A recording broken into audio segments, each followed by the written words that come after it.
যখনই আমরা সঠিক রাস্তায় হাঁটি, কিছু কিছু লোক আছে তাদের ভালো লাগে না, তাকে কিভাবে নষ্ট করা যায়, তাকে অন্ধকারের রাস্তায় কিভাবে হাঁটানো যায়, এটাই আমরা সবসময় চেষ্টা করি।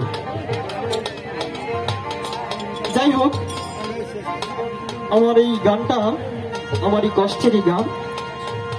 সবারই জীবনে একটু হলেও কষ্ট আছে, তো দুঃখ নিয়ে আজকে একটি গান করছি। ভুল দুটো হলে অবশ্যই ক্ষমা করবেন।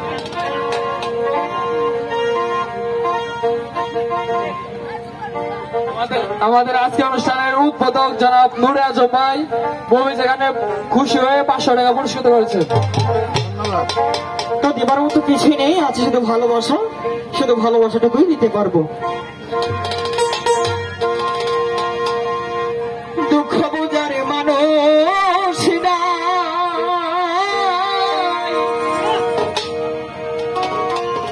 দুঃখ বোঝার মানুষ নাই রে। আজকে যদি আমি কোথাও শোনেন যে মফিজ মারা গেছি, তাহলে আপনারা গ্রামবাসী যারা আছেন তারাই কিন্তু ছুটে যাবেন, তাই না? দূরের কেউ যদি আসতে একটু সময় হয়, কিন্তু আপনাদের আসতে কিন্তু সময় লাগবে না। তাই তো আমার গানটা। তো আমাকে আসলে অনেকেই কষ্ট দিয়েছে, সখীপুরে আমি কিন্তু অনেকটা সম্মানটা ধরে রাখার জন্য চেষ্টা করেছি, অনেক চেষ্টা করেছি, কিন্তু আমাকে কিছু লোক আমাকে ধরে রাখতে দিচ্ছে না। দুঃখ বোঝার মানুষ নাই, ওরে আমার বন্ধু নাই রে আমার।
সকলেই আমার জন্য দোয়া করবেন মন থেকে, যদি ভুল বেদবি হয় অবশ্যই মাফ করবেন।